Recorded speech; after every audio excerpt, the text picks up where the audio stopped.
welcome everyone at the Eternal Dawn's first chapter review of chapter 1126, Taking Responsibility. And oh boy, what a crazy chapter it was. So obviously, we won't, you know what? We'll do another video about the cover stories in general, and I think it'll be fun. Right now I'm accompanied with my one of our greatest allies of Ted, which is Knack himself. Knack Reacts. What's up, man? Yo, yo, yo, I'm super happy to be here. Super happy to talk about the chapter. There's a lot of stuff in here I think we can dig into. It's like a buffer chapter between arcs that seems to just throw a half dozen mysteries at us and let us sit on them. Yeah, man, it's been a real fire one. So yeah, like for me, I'll say this: just the first page, the party thing is pretty cool, and I won't lie, like the first thing it makes me think of, especially with the reference of Absent, the Green Fairy. Uh, it is making me feel a lot of. I come from a country that's called Belgium, which is known for their comic books. It kind of makes me think of a lot of the stuff we've been seeing in Dressrosa with the Tontanas being similar to the Smurfs, the blue dwarfs. Kind of gives me the vibe of Obelix and Asterix. We're getting to some comic book type of lore the way they are. Which, for people who don't know that, all Asterix and Obelix is basically Gaelish, so characters who are designed just like Vikings, and one of the main characters actually has the same drip as Tweed himself, and some of them looks like Frank Kane Garth. So yeah, it's what did you think about that first page? I love that connection that because we know Oda loves to draw inspiration from all the early comic books he's after reading, and we know Vicky the Viking was a big story that led into the Vikings Yeah, themselves. So I wouldn't be surprised if we can gather some hints from those comic books themselves on what's going to happen in Elbaf. and But for especially me, the the fact. nicest part of Oh that yeah, early spread was the Bonnie and Kuma panel where they see the sunrise for the first time together. yeah. Oh, that was a beautiful moment. Yeah, you said it, man. And I'll say this: there's two things that caught my eyes. First, the Absent, the Green Fairy. I think we're Of getting the lore course. of something that Kaido was connecting to alcohol with the way you fight. Ooh, And for those who don't know, absinthe is not just any type of alcohol. It was an alcohol. Everyone knows that in America, there was a huge prohibition on a lot of alcohol. But few people don't know that absinthe, even in Europe, was actually illegal for like a long time. I think in America it's until the early 2000s that they made it legal.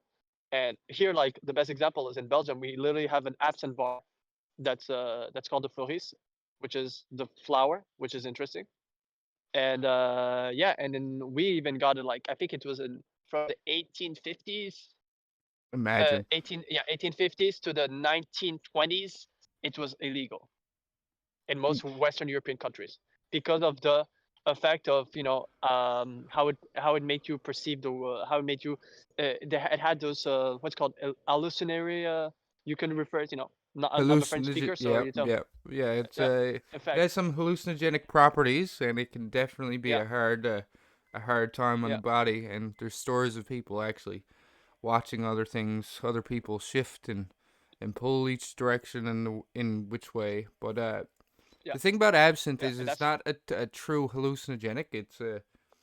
It can alter your mind state, but it's not going to put you in a different world, if that makes sense. exactly. Yeah, and this is perfect with Asterix and Obelix. For those who don't know, they are Gaelish who are very similar to Vikings, and their natural enemies who they fought all the time are the Romans, which is, for those who forgot, the Gorsei don't have Greek god names, they have Roman god names. And their secret potion, which is based off alcohol, it has a potion that gives them crazy strength. They're perceived to be much stronger, so they're able to move so fast. And if you, for those, I tell people just check some of the artwork. It is very similar to what we've seen with Luffy Gear 5 and what Garp has done. Yeah, And so it kind of makes you think, and Absinthe was an inspiration for that type of alcohol yeah. I mean, you sent that me they were using. a couple panels the other day, and I couldn't believe what I was seeing and how people haven't made the connection before. Like, if people haven't seen this comic book, really, just take a look at some of the pictures in it because it's amazing how much inspiration Oda draws from around the world. Yeah, exactly. So yeah, and the fact that they call it the Green Fairy, which is, for those who don't know, in Aztec Nobelix, the person behind it is a druid who creates that potion for people. which for people who don't know, that druid is basically similar to people like to connect druids to witchcraft, like witches or wizard. They're more Absolutely. than that. Yeah. They're seen as counselors.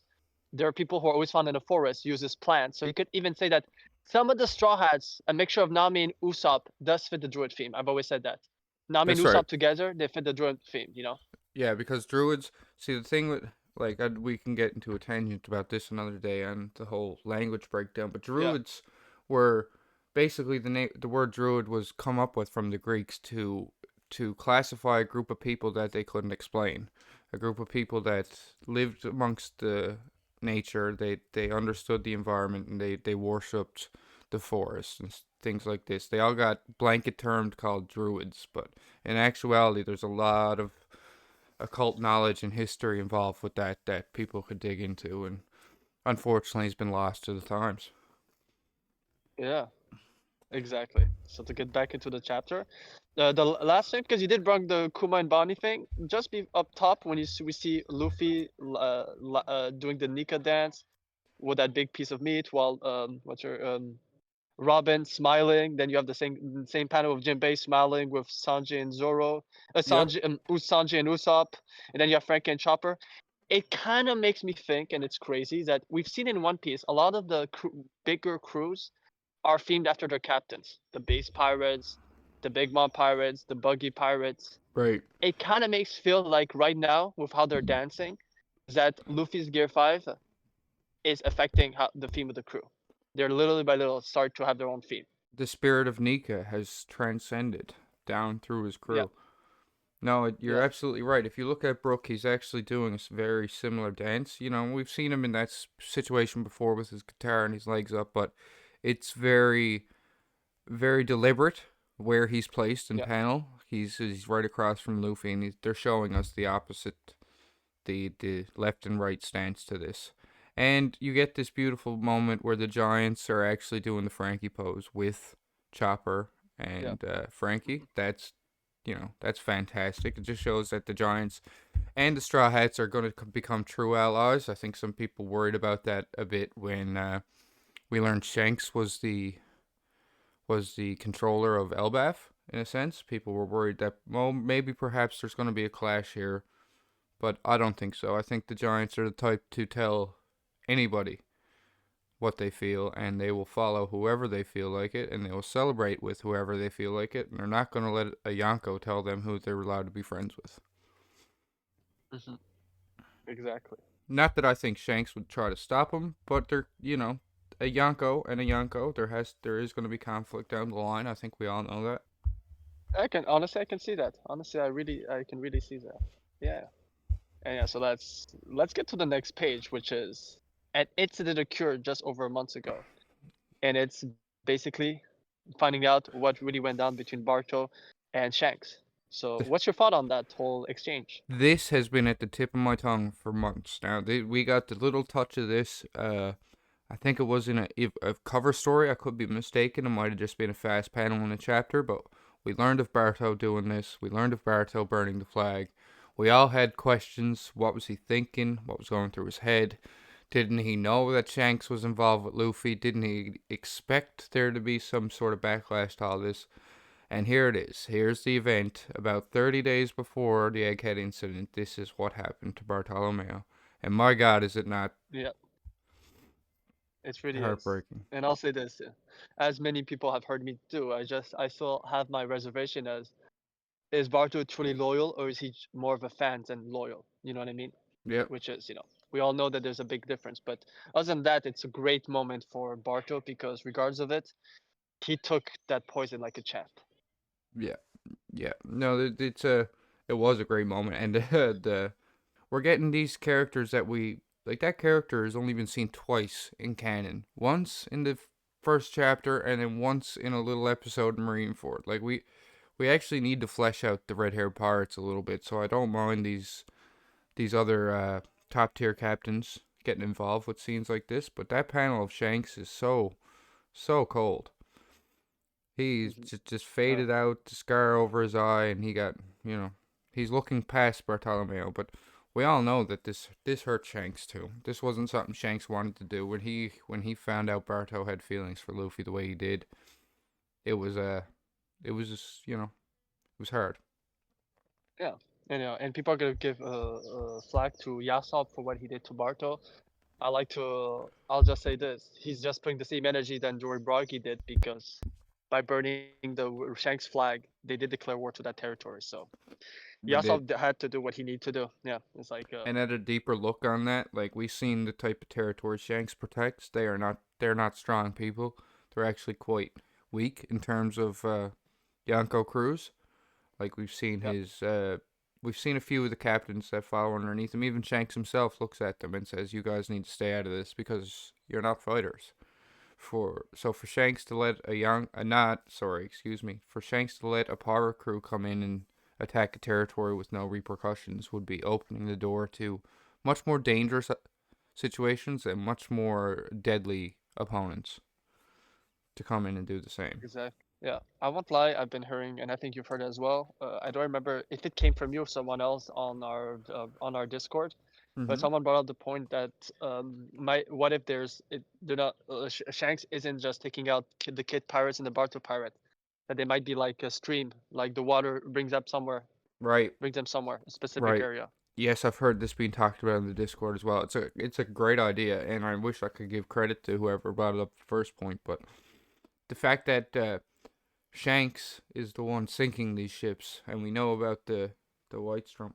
And I don't want to speak out of turn, but I think it was Paravision who had a theory about Shanks having control of the underwater currents. So I think Yeah, the idea is that they're playing with Paravision's theory a little bit in this, and that Shanks is actually sending these kids off to, you know, learn their yeah, lesson but come back stronger. yeah, Yeah. and yeah, and now with the next page, and that's the craziest part, is we're getting Blackbeard returning to Hashinosu And he and finding is out that Kube. mad.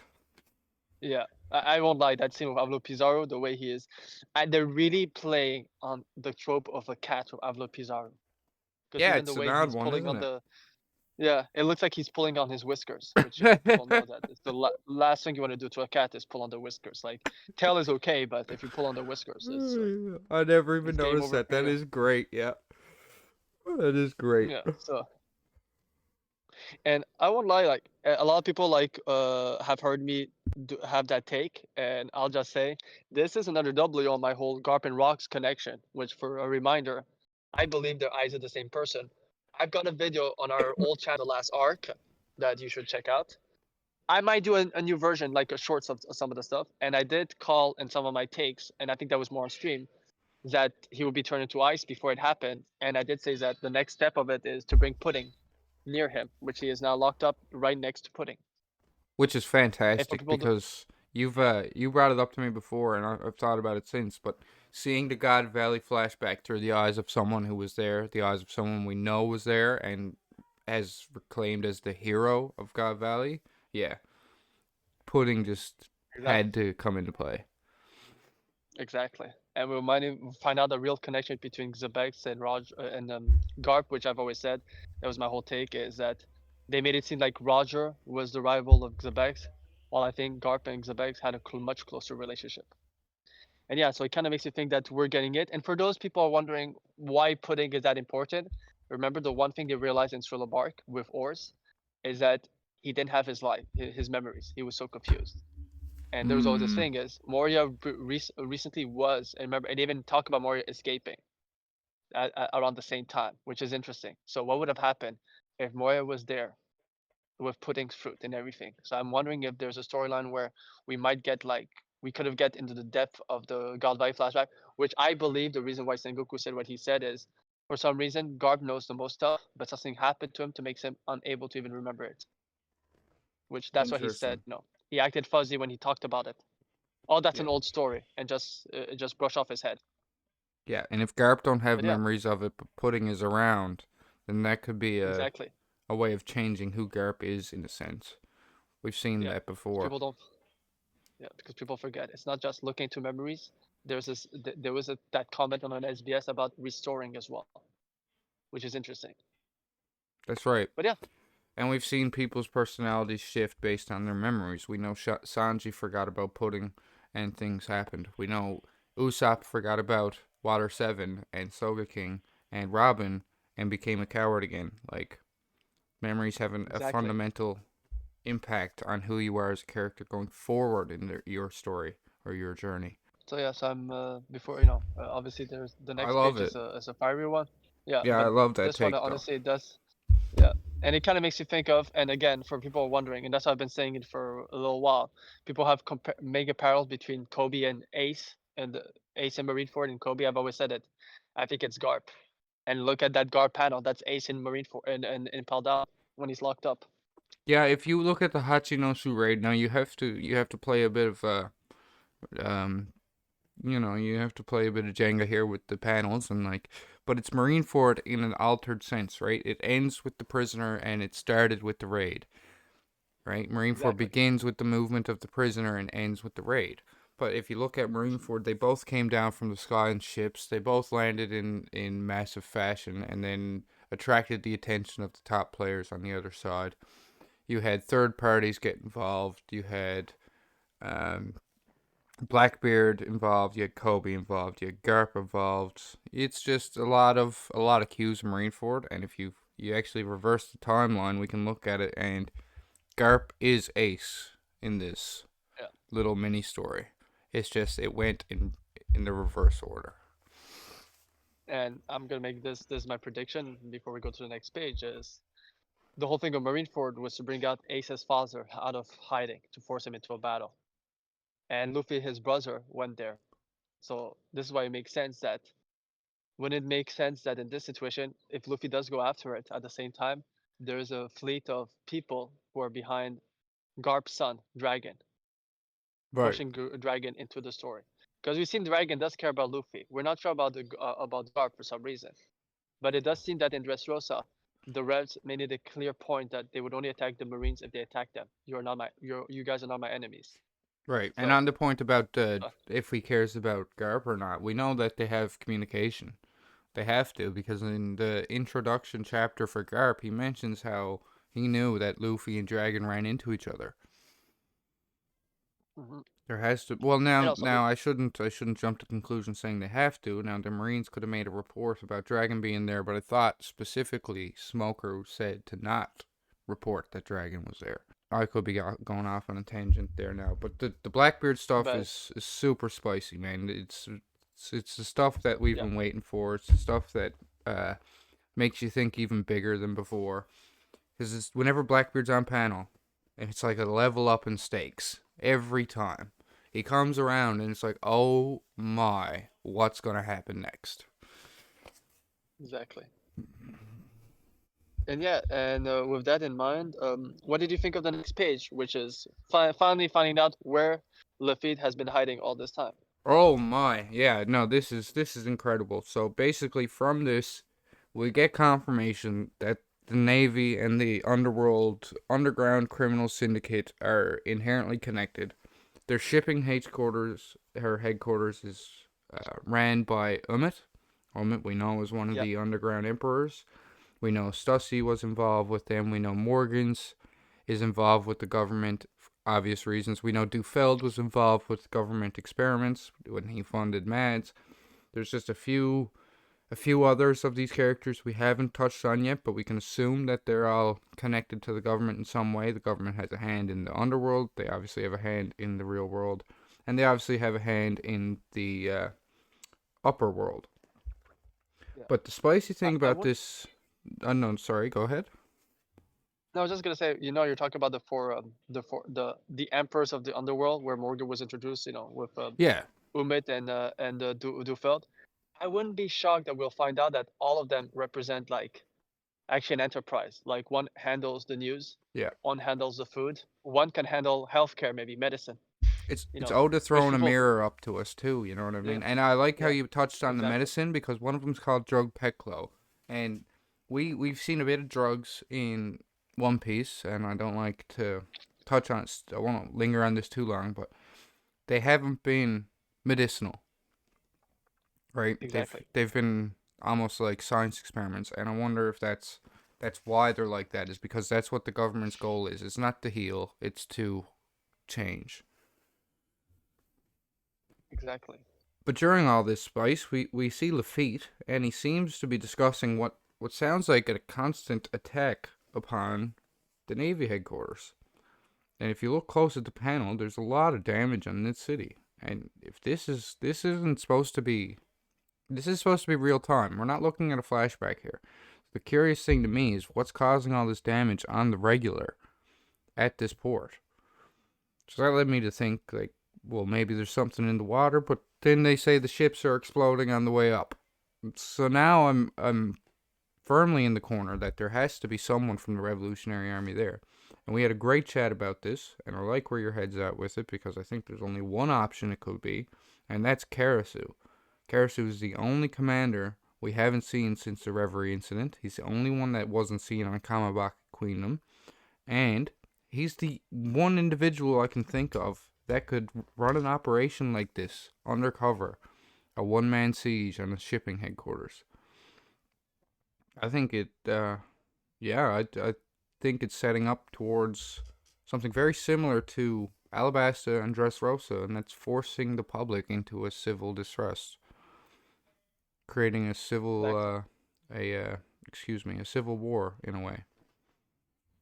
Exactly, and I'm gonna add this thing is it's something I mean we've talked behind the scenes, but that we know that Karasu is in there, and I think that we know that Kuma retired over 10 years ago from the Right, Revs, right. and you know that Jinny's position was removed by Belobetti. So, what if Oda hinted to that there was someone missing there when Sabo came, when there was that empty seat with Ivankov, Dragon, and Sabo, there was a fourth person, Yeah. and Karasu being a Logia that creates suit, which is connection to the fire theme, makes it Yep. very understandable. We've only seen one pattern, but we've seen with Logias there's more than one way to use a Logia. And we need to actually sit down and talk about how impressive the Revs actually will be. I know people have speculated before that Dragon's going to have a Logia. Let's not even think about that right now. Even just in Commanders, we can assume Dragon's going to be strong. Like, he's the son of Garp, he's the father of Luffy. We can assume he's going to be a hockey guy to a degree. But take Dragon out of the picture, we got Sabo and Karasu. Two of the most overpowered Logias I think I've seen. And then we have Belobetti, and then we have Morley, and then we have, what's the other guy's name? Oh wait, there's Belopetti, Morty, then Lindbergh. Lindbergh. Man, they're gonna wreak havoc. Like, everybody talking like they haven't done a whole lot in the story, man. You're looking at a guy who's a one-man infiltration army, and another guy who can literally get in anywhere undetected. He can go through the ground. And then you have the raw destructive power of Sabo, and we have no idea what Dragon can pull behind that either. And then Belobetti, who turns the people into soldiers as she comes through town. It's absolute insanity. Anybody who's not, anybody sleeping on the Revs right now needs to look at what they're actually holding in their deck. And the last part I was gonna say is I just googled it to be sure because we never followed that. Apparently, there's two types of suit. There's a suit that's burned, which is okay, is what we see, but there's also a form of the suit that's unburned. And apparently, the one characteristic of unburned suit is that it's extremely flammable. Interesting. Which kind of makes me think of that could be the ability that he was using, which is Yep. interesting because we've always seen his suit at the point not being flammable. People could stand on it. Yeah, no, he's a So yeah, he's a super interesting character, man. I didn't give him enough credit when I've read through the Reverie the first time because, I mean, so much happened. You're just focused on the actual incident, but Karasu seems to be a Logia on a whole nother level. There's a scene where he takes the keys from Sabo to the slave collars, and Karasu is actually fighting two Marine admirals and taking the keys from Sabo, excuse me, at the same time.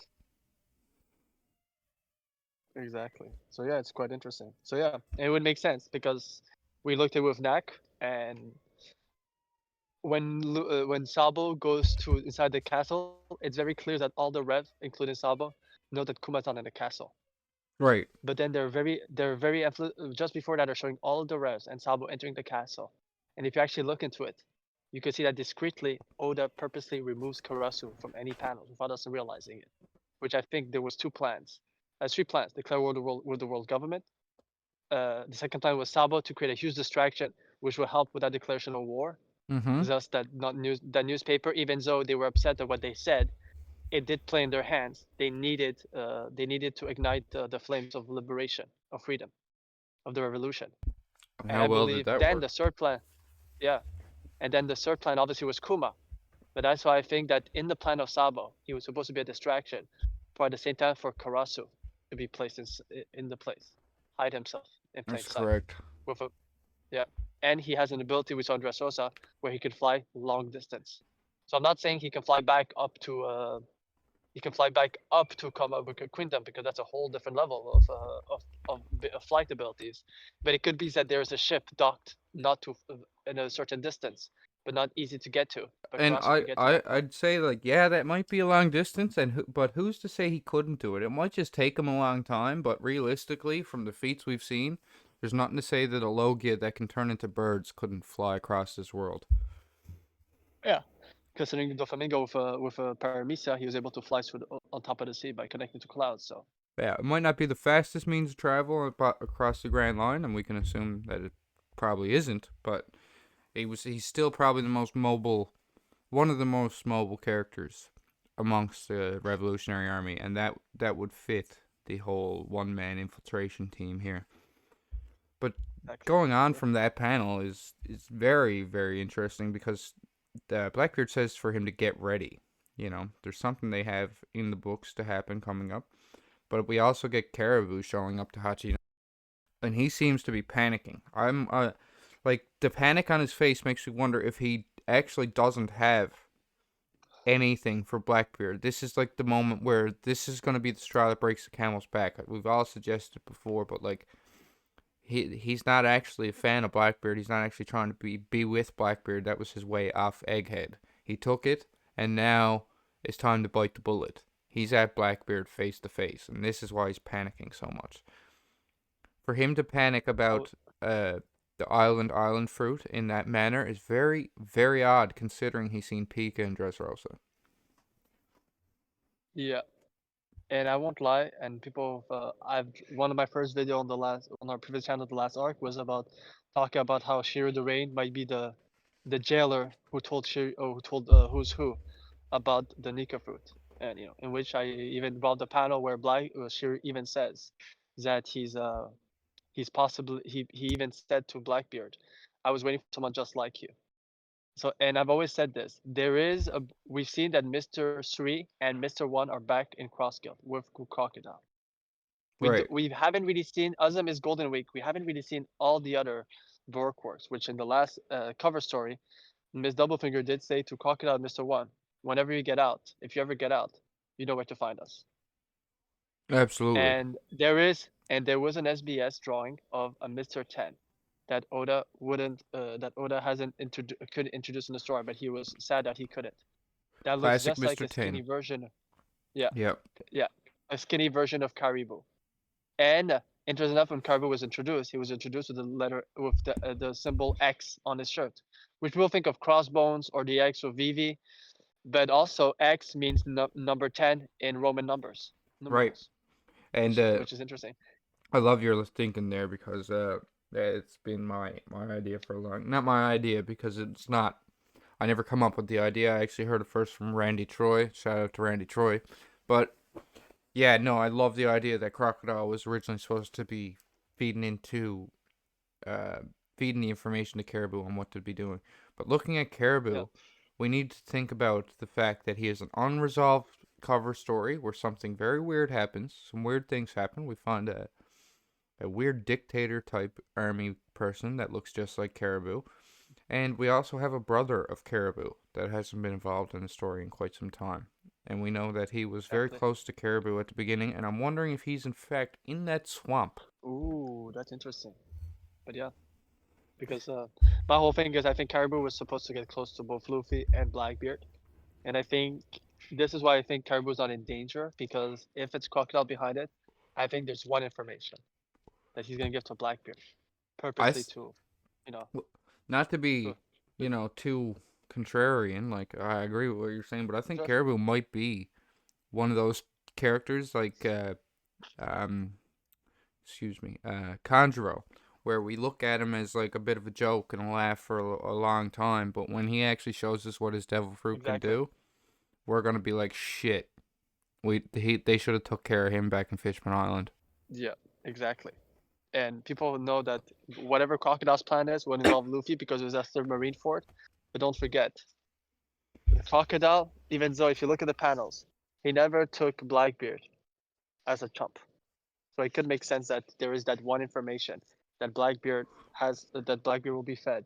That is purposely like it's the golden goose for him. Yeah. He can't, it's something that very few people, and Crocodile is the one of the few people in this world that knows a lot of stuff. It's interesting though. It's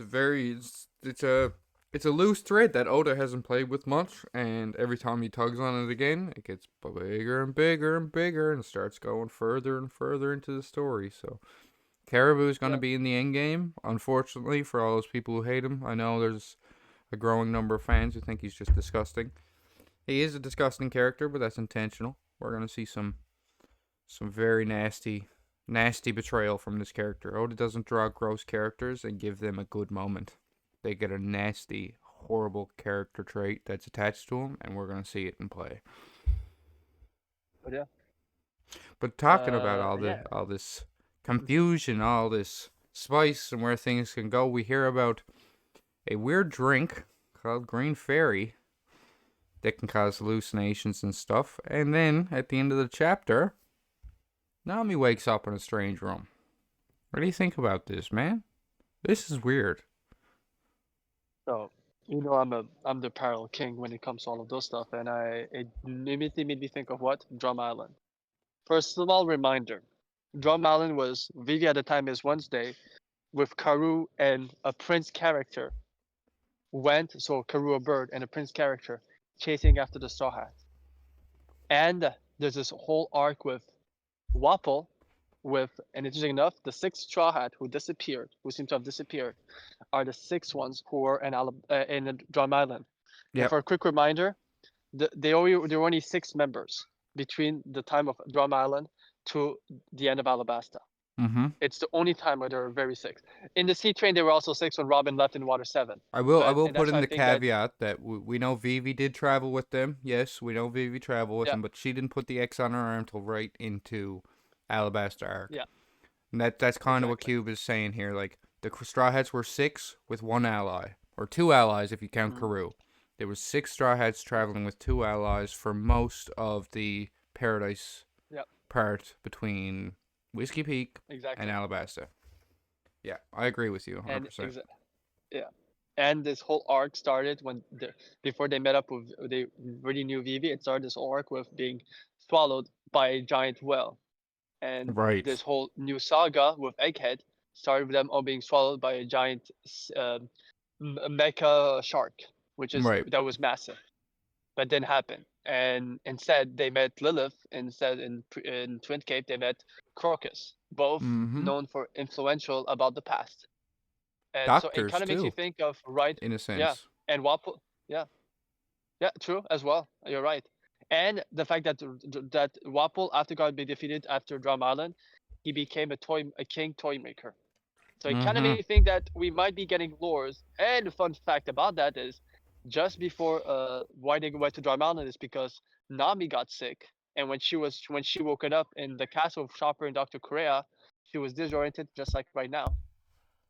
Beautiful. So it kind of makes you Beautiful think we're in this. parallels.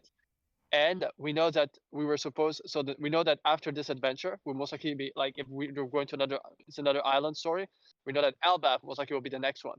Because you can't tease Elbaf this much, which is interesting because before Dharm Island, they interacted with Dorian Broggy, and because of Nami getting sick in a little garden by that prehistoric insect, they were forced to go to Dharm Island. So I do Man. feel like we're in that parallel. Yeah, no, like everything you're saying is spot on. No, I like it a lot. I love the parallels. I love the idea that Oda is just touching on little aspects of the previous story. But with that idea, where do you think we go from here? Do you think we get a little bit of time with the separated crew where we don't actually get the answer to Nami's confusion here? I I personally I think this would be a fun opportunity to delve into the other Straw Hats a little bit. The Frankie, Robin, or sorry, excuse me. Yeah, Frankie, Robin, Brooke, and Jinbei. Maybe a little bit of Yeah. Bonnie and Lilith too, and just see what's up with all them. But where do you think we go from here? Do you think we get the answers to this next chapter? Do you think this is just a quick, you know, find out what happens next week kind of thing, and just a cliffhanger to leave the chapter on? Do you think this is a big plot thread we're going into? Well, I think it's going to parallel similar to what happened in Sabaody. They were going to Fisherman and put it. Then Luffy leaves a message saying that we meet in 2 years. I think this time when the two groups will contact one another, they'll give a location. But we said Sphinx has been pushed a lot in the beginning of this arc, or the previous arc, Egghead. So I Mm-hmm. wouldn't be shocked that Sphinx might be their Amazon Lily, which is Yep. interesting because Amazon Lily is when we got the lore of Ace being captured from a Rocks member, Gloriosa, and about Whitebeard's war. And right now we have a former Rocks member, Bakken, who is on Sphinx Island, and we know Garb got captured, Luffy's grandfather, so not his brother this time, but his grandfather, and it's the homeland of Whitebeard. So it could be one or Elbaf, but I think when they're gonna get in contact with one another, Luffy will give the order that we'll meet up on this island in 2 days. I like that. Paralleling, I yeah, like that because we never got to 2 day, right? 3 day 2i turned into 2y. So what if we actually get exactly. to 3 days now? I like it. I like that a lot. But And there's an interesting and what thing if in. Sorry, go ahead. and and I'm thinking as well that when Oda did that, he also foreshadowed Vivi's return to the story, because the 2 years has an X on it. So what if Ooh. it's in 2 days when we'll meet up? That's also when they're gonna meet up with Vivi, not knowing it. Vivi Well, also is gonna reconnect with them. that's kind of my idea too. Like, was wondering if you wanted to maybe spit on that a little bit, but like, Vivi and Morgan said some ominous things last chapter where Uh, Vivi kind of said if the world's going to shit, she don't care if she goes. Like, she's not gonna change her morals just to squabble on and scrape by. And Morgan said, "You may make sure you don't regret crossing me, princess or young lady or something along these lines." Do you think there's a deeper plot there where Morgan's is actually a threat to Vivi and it could be a problem in the because we know information, and Oda likes to shine the mirror on the real world. We know information can be used very damaging, can be very damaging and very destructive in its use. And I'm wondering Oh, if Oda's playing with that idea that actually the news can be one of the most damaging things in the world, not just destruction. with that point, I agree 100% that Oda is giving this message of the news could be as destructive. But also, the thing that also makes me think of is because I told for those who don't know, when this chapter came out, and I really followed Drum Island. Right now I'm in the end of Little Garden, but I've been reading since Twin Cave to Little Garden. There's a lot of interesting stuff, like Work, the way they're talking about it. You're getting another perspective of Cross Guild, where Work will start with the lower ranking, explaining everything, while with Cross Guild we're getting from the higher ranking. So there's some similarities. And you're talking about Morgan and Vivi's relationship. It's very interesting because it looks completely, basically a reversal role between Karoo and Vivi. Interesting. Karoo having an attitude, and Vivi. There's a scene, basically, I think it's in Alabasta, where at one point Karoo gets a water and starts drinking so much, and Vivi just turns around just like because Morgan is, and starts yapping at him. I said you could drink. I didn't say you could drink everything. Right. And we have to assume You that know? Morgan's is the one who called Sabo the murderer of Cobra. We have to assume that. Yeah. So yeah, it's quite interesting with those parallels. And the one thing that also makes me think of is, how basically Karoo and Vivi and Mr. Nine were running, the king. So Mr. Nine represent Wapol, Karoo, Morgans, and what and what Karoo Vivi. Morgans and Vivi obviously Miss Wednesday. What's interesting is that they chase them up to Whiskey Peak, which Whiskey Peaks ends with what? With a ship being blown up, and then they go to Little Garden with the whole giant lore, which is interesting because this chapter Right. also had a ship that blew up. Right. Yasa blowing up Barto's ship, Yeah. you know? Exactly. I was just going to Eh, touch on that. At the exit of Whiskey Peak, we seen, and a lot of people look at Whiskey Peak in a similar way as we've had these past two chapters. Whiskey Peak was a stopover after we got into the Grand Line. It was basically a way to send a message that we are in a higher stakes world. So Whiskey Peak was basically the grave site of thousands of previous uh, contenders of the Grand Line. It was covered in gravestones that give us this ominous image that nobody can be trusted in the Grand Line. These people who just fed us are actually bounty hunters, so on and so on. This chapter Yeah. is also a transition chapter between the world of 500 years in the future and the world of the past. We're going into the past with Elbaf. We're gonna see the traditional. We're gonna see the non-tech world of One Piece. Probably the lowest Exactly. tech world of One Piece. So in that Exactly. transition, we need a little buffer. And I love the idea of Oda making a callback to Whiskey Peak, and we have maybe 10, 20 chapters of touching other islands before we actually get to Elbaf, so he can put us in that world view. You know what I mean? Because it's a little jarring to go from robots, laser beams to swords and dinosaurs in Yeah. one chapter. This might just be our buffer zone. Yeah. And if I listen, it's something that I just had a thought, and I'm wondering if, because I'm now reading it, what if I was reading it backwards? What if we're getting, so there's a mixture of Egghead and Wano with Alabasta and Drum Island, right?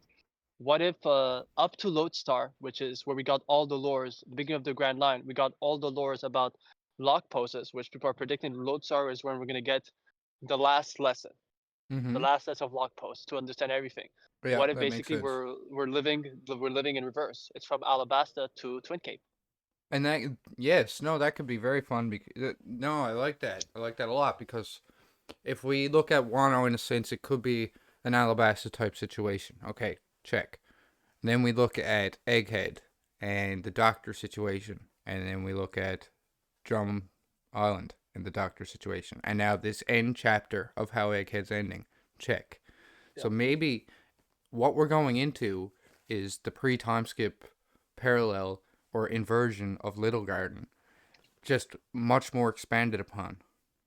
And we're Yeah. like Exactly. the whole plot beat of all this could actually be the idea of because Little Garden was an interesting story.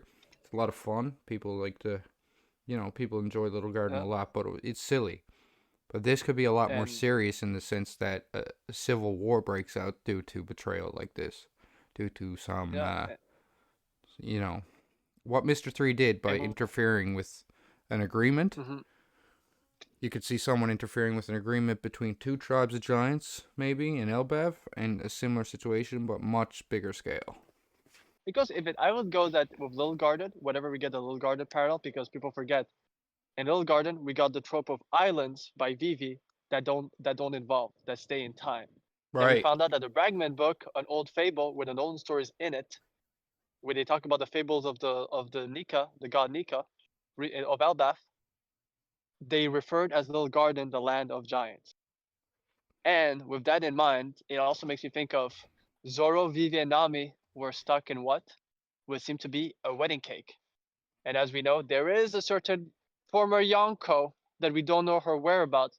We know we both believe that she's still alive. Yeah. That had an obsession with wedding cakes and whole cake, and is obsessed in having a foothold in Wano, in Elbaf, which is Charlotte Linden, Big Mom. Yeah, and okay. Apologies to the audience, but you might enjoy this tangent. I know we're in the chapter 126 breakdown, but I got a question about Big Mom and Mother Caramel.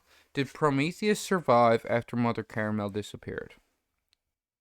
I don't think so, because if I'm So, not mistaken, I don't his or her think. Prometheus, I might be wrong, she called it Pandora. Had a Right. different Yeah, name, if yeah. I'm not She had mistaken. Pandora. That is correct. Yeah. So now, this is why I'm wondering this, because when I look at Zeus, I like my mind instantly says Big Mom still has to be around for her fruit to be active like this. Now I've had people counter me and say Zeus is a separate entity because he's created from soul, and as long as Big Mom's soul is separated, then one can die and the other will still last. Okay, fine enough. But if she does die, that devil fruit should go to someone else. So then her soul shouldn't be able to split up anymore. Is kind of where my head's at with it. So that makes me Yeah, think as long as Zeus is a player, as long as Zeus is an option, Big Mom is around. She has to be somewhere. Her soul is still intact somewhere. yeah, true. So it's like it's an interesting thought, but like I said, with Big Mom 2, there's so much stuff that needs to be answered. Like I Right. said, because we still don't know if Mother Caramel did something. Because I've always said that scene of the giant saying the giant is the reason why we think Big Mom ate everyone. We had that same scene with Johnny, I think, in Along Park, where he believed that Nami stabbed Usopp, and it was Yeah, just a perspective. He that's true assumed what too. he saw was what happened. So Yeah. yeah, it's like so yeah, I could see us going into this part of the story, But that's and perfect with what this you in just mind, touched on too, yeah, because you just yeah, touched on Nami, you just touched on Zeus, and one thing in this chapter is how it ends. Somebody wakes her up. exactly, Somebody or something.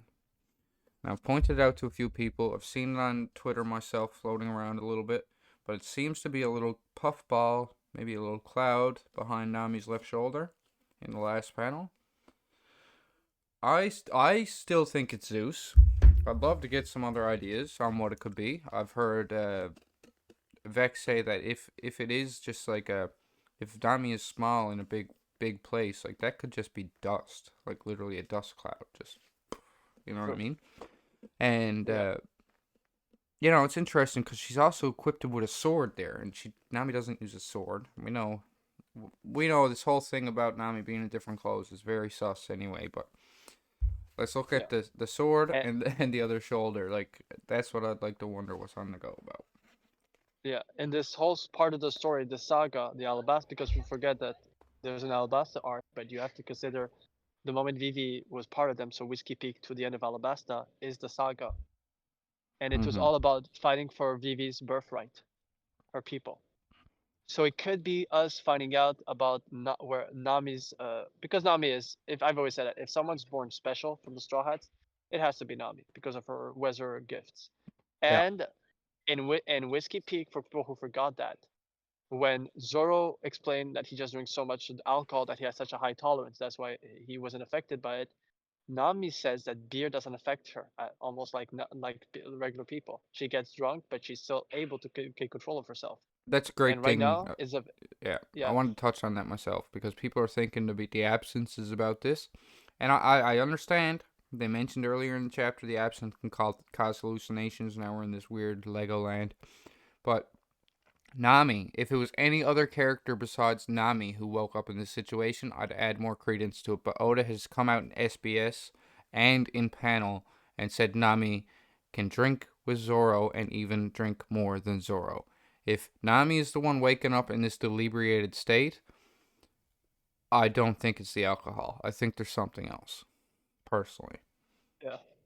So my thing is that I believe, and I looked at it back.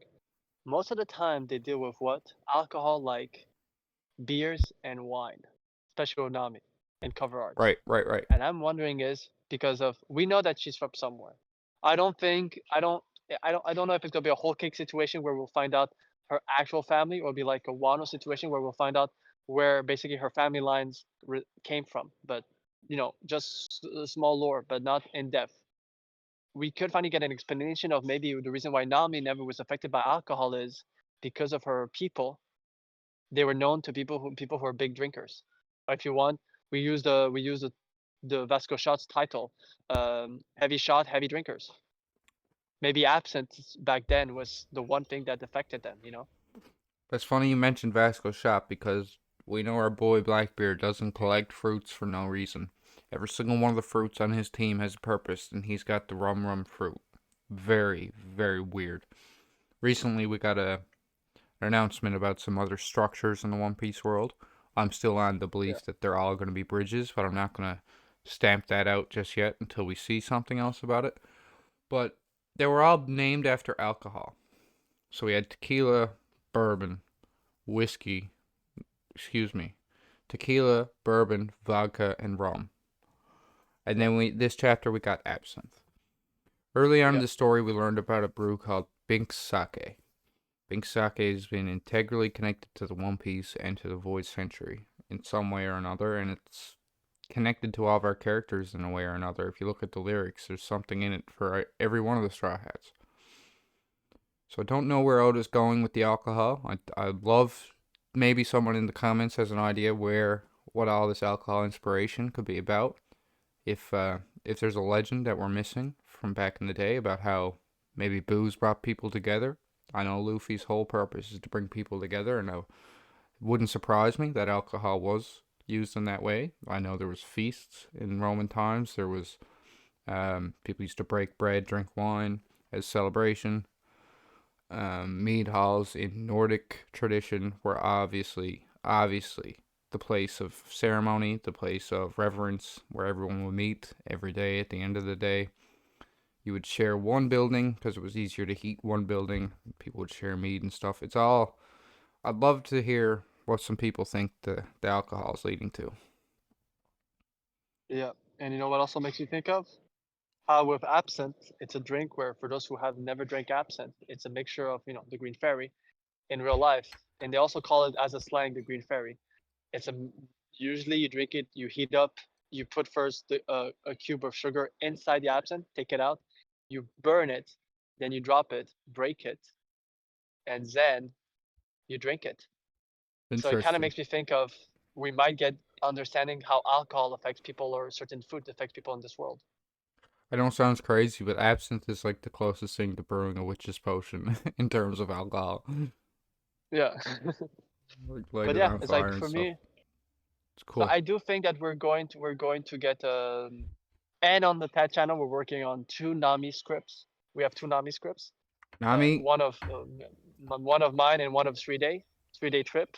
The yep. Queen of the Eternal Dawn, the future pirate queen, the one who will find the location of Laugh-Tale and also will foreshadow us what the One Piece is. I'm telling you guys, I might not have future sight, but I think with that I might be right. I might have Usopp lies.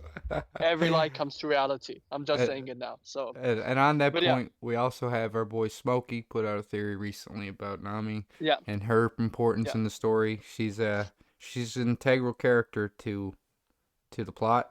She's in all of our hearts. I know that. So look forward to some more Nami stuff coming up on this channel for sure. And I think we're winding down on the chapter. We've discussed all the big panels. Is there anything yeah. like small about the chapter you want to point out to people before we start wrapping things up? Any maybe Yeah, potential future plot threads we can dig into? there was a point that you talked the other day behind the scenes, and I think you kind of forgot about it. So I think we'll end this with you dropping your connection with Strong World. Ah, yes. Oh man, this is I can't believe. See, there's been so much in this chapter this week. It's been impressive, but there's a layer to this that's very interesting because Oda likes to play around with the scripts of the modern One Piece movies. Strong World had an interesting script. Strong World started out, and this is a very bare bones premise. I'm sure you can add on and you can take things away. But Strong World, the movie, started out with the Straw Hats split up, and we see Luffy, we see then we see I think Sanji, and then we see a group of Zoro and Robin, and then we see so on and so on, etc. All the Straw Hats have been split up, and they don't know where they're to. We, as the audience, have no idea where they're to. They seem to be on a bunch of magical islands with mystical creatures. And then next scene, we see Nami wake up in a strange room. Very interesting. Very interesting. And in this room, Nami is in a room that seems to be very warm and summery and out of place, let's say. Palm trees, hot water, greenery. And outside is a winter wasteland. So this whole premise got me thinking about how if you break down what happened in this chapter, Nami got separated. The Straw Hats got separated into two integral groups. The same group from Strong World that was separated from the crew, in actuality. And now Nami wakes up in a strange room by herself. And we know Shiki has been touched on in the most recent SBS. We know Shiki's been touched on in, I think, 4 or 5 SBS editions ago as well. It's all very fitting to say Shiki has a play in this. And I felt stronger about it before seeing the chapter because I'll admit I do read the brief spoilers, so that was my immediate thoughts. But if he's playing on the idea that I guess I'm missing out some context, see, Shiki was after Nami for her skills. and what she could do. That's the whole thing here. And if that's what's happening here now, I wouldn't be surprised that's the same case, because Nami's skills have been documented well throughout the New World. Mm-hmm. Very Oh yeah. well. People have seen what she can do and they are impressed. And word travels. And we Yeah, I had can see that that as well. very weird silhouette last chapter. Oh yeah. So yeah, Oh yeah. aside That's from some. that, just I wouldn't put my foot down and say this is Shiki for sure. I like the idea that this could be. We never touched on it yet, but it's been floating around the internet so much. I think everybody's heard it before, that this is Loki's playroom, and he's somehow captured the Straw Hats, and he's put them into his little game of sorts. And in actuality, this is a normal. Nami is still normal size. She's just in a giant play table of sorts. I think everybody's touched on that theory, but like, if Shiki's involved with this, don't be surprised, everyone. Shiki's coming back. Oh man. Yeah, that would be great to have the golden lion. Yeah, I'm more in the side of the Loki thing, especially since we don't know what happened to. I've said this: Mother Caramel and Loki benefited a lot about during Bargy leaving. So I've always wondered if what happened to Sheep's house. What if Loki has taken over it? And one last That would thing I explain do all the want to toy touch stuff. on is the Loki aspect. A lot of people are, I would say, quickly jumping to the conclusion that he's going to be based on the Loki that we all know. The reason why Oda named him Loki, I'm telling you now, is to give us a misconception about what his character is going to be. He's not going to be the traditional Loki trickster that everyone gets from old myths and mythology. Loki is an archetype of character based on the Hermes. It's all very standard stuff, and Oda is gonna give us a curveball. I'm telling you now. We've already heard that he's very childish. We've already seen that he's very um how should I put this? He has conviction in what he wants. We know that he wanted Lola and nothing else. He was offered all the other wives by Big Mom and said no. So he's stubborn in a sense. He's probably going to be. We know his age is 63. He's probably going to have the mindset of a Momo or a Otama, and not quite understand consequences. It's going to be a mix, and I'm excited to get into it. I would like for those who have talked about the Smurf, I'm actually thinking more and more. What if Loki might have some component of the villain on of the Smurf, Gargamel, which is interesting because people don't know that. The reason why he's obsessed with the Smurf is he believes by using them he can somehow create gold and become basically the most powerful person in that realm by That's using potion and magic. I never knew Of that them. actually. That's interesting. Yeah. Obviously there's it's like every in comic strips there are countless of stories, but it's the gist of it. If I Yeah, go into details of it, there are spectrums too, But gold is an important component. It's like one of his end gold in one of them, if I remember correctly. and gold is an important Yeah, component to One Piece yeah, too, my friend. And that yeah. that was a great conversation about chapter Honestly, yeah, 1126. it was great, man. Yeah. It was really great. And yeah, and for anyone, just drop a comment. What you guys thought? What you guys thought about what we talked about. If there are certain points you want us to go more in details, we might make another video talk about a specific point. And we most likely will drop it at one point, with the rest of the crew, an in depth of our different ideas of the cover stories. Instead of doing one by one, we will hmm basically expose all the cover stories like this. Makes That great sounds like content. it'll be a lot of fun for a stream to go Yeah, through some cover yeah, stories. I've had a lot yeah. of fun. I appreciate you having me on for the channel again for this discussion. A Sure, little, man. I guess, meta to what's happening is that the guys got a little busy the week, couldn't have some streams, but with such a spicy chapter that they asked me to come on and so they could get something out for you guys, and I think that's just perfect. I appreciate the invite, and I appreciate the hospitality. As always, uh, join the Discord, guys. I have, some of my best conversations down in the Discord with the TEG crew. Thank you, Cube, for having me. If you guys are interested to see me on YouTube at all, you can check me out on my channel, Knack Reacts. But that being said, yeah, it's been a great conversation, and I really appreciate it. Oh man, no, it's great. And yeah, like I said, I'm Kube the Red Sea, historian, and first mate of the Eternal Dawn. But yeah, it's like don't worry guys, we'll try to do more of this, and yeah, appreciate it guys. Talk to you guys soon. Bye. Bye.